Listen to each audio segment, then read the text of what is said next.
They're doing it right now, Ben, and they didn't break a sweat in Iraq. They haven't broken a sweat on anything except this port deal, and I'll give you Social Security.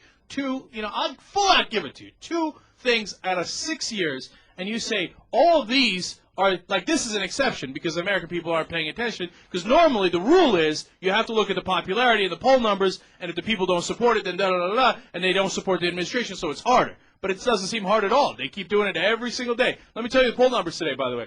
Bush's disapproval rating is at 60%. That's enormous, but put that aside. Strongly disapprove. Now, that's normally a small category. Strongly disapprove.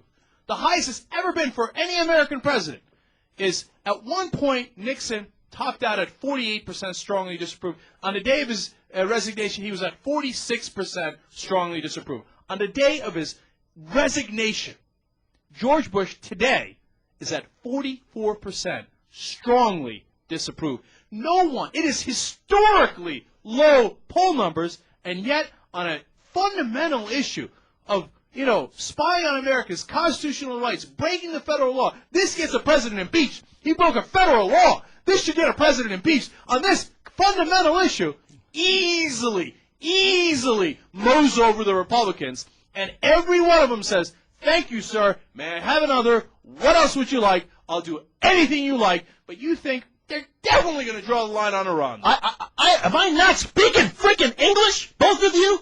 I don't know whether they are. I can't say it more often or more clearly. What is wrong with you people? Take those freaking things out of your ears. It's going to be hard. That's all I said. They're capable of doing it. I'm not a freaking moron. I've seen what they've done. They've got a job to do it, because if you think that Chuck Hagel will react the same way to this that he will to sending American boys and women across the border into Iran, then you don't understand that. Of course it's going to be a harder sell. I'm not saying he won't roll over, but it's going to be tougher. And when you have 44% strongly disapprove, 60% disapprove, and 39% strongly disapprove in the president's generally most favorable poll in Rasmussen, even that's an incredibly high number, 40%, then he has work to do, because we all know, as we've seen what happened in Iraq, how quickly people can turn on you if you're sending guys overseas to die and they don't believe in the cause. We have to be made to believe in this cause first, and I agree with Jill.